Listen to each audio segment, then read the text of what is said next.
Alright, what's going on, guys? It is Ace Spacey, and in this video, I'm going to be talking about why the shiny clone appearance that is coming in the Battlefront in February should replace the default Legion we have right now in Star Wars Battlefront 2. Um, but before we get into this video, guys, hope you enjoyed the Dooku gameplay. Got like 30 plus kills with him. I did have like a 40 kill gameplay, but I'm probably going to upload that later just because it is quite long. But yeah, starting off with the reason number one. First of all, the default Legion now, I'm pretty sure, is a non-existent Legion. It was just made up for Battlefront. And it doesn't even look that detailed. It's just a green mark. And I know the shinies have less markings and less features than the default Legion now, but they just look cooler, and I think most people would agree on that.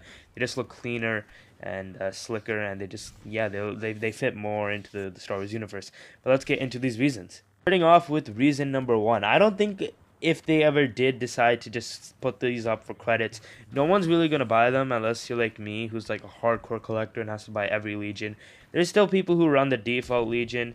No hate to you guys. Most people, if they have the option to get just the shiny, plain looking off like clones or the kind of 212, 91st, most people are probably going to go for the actual marked Legion officers. I mean, the shiny clones look cool, but they're not really at like a position where most people would buy them. I mean, unless, EA and DICE were to lower the cost, I guess some people would buy them because they are a cheaper option.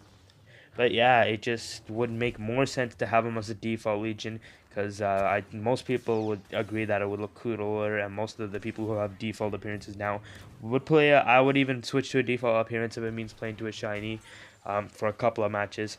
But let's move on. Reason number two is that if you look at any Alpha Battlefront 2 footage, you would see that on Naboo, you had the white clone trooper appearance. And now they obviously had the default appearance. I don't know why they made this decision. You could probably find a reason somewhere. So just adding the plain shiny officers, they are more accurate to Star Wars. And yeah, it would just be way better if they would implement the shinies as the default officer, replace them, because they were already planning to do it.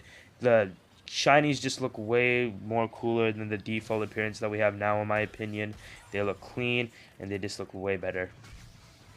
Moving on to the next reason is that it's more accurate to Star Wars lore. If you think about it, in Star Wars TV shows and the Star Wars movies and the prequels or whatever, the white clone trooper armor is technically the default appearance of the Republic. They are the default. They're not even a legion if you think about it. They're just the default soldier in the Republic army.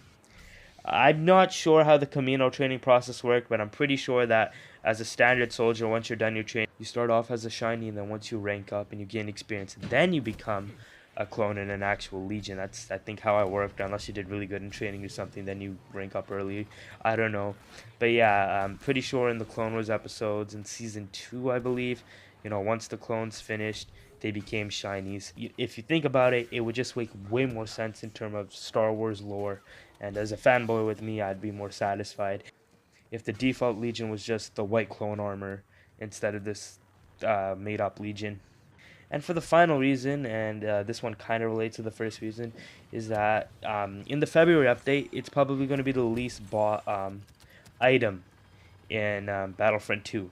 So in February, we're getting a quite large update for clones. We are getting the Coruscant Guards, which we did not get in January, as well as the 501st. We are getting updated appearances on, the 91st and a few other legions. And yeah, with all these new legions, most people are probably going to buy them before they buy the shinies.